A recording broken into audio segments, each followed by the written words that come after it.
Here we have a 2013 Aprilia Dorsoduro 750 factory edition.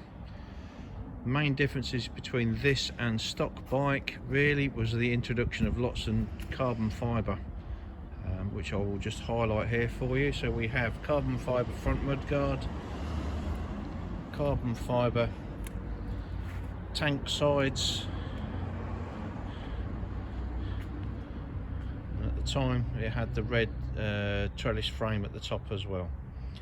This one has new tyres on.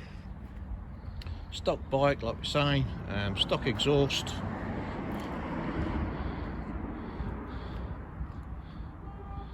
We'll run it up.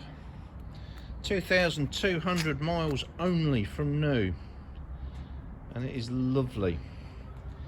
Only thing I just want to point out as well is it's got adjustable GILLES foot pegs. So depending on leg length, you can tweak these about to make them a little bit more comfortable should you wish. So stock bike sounds good.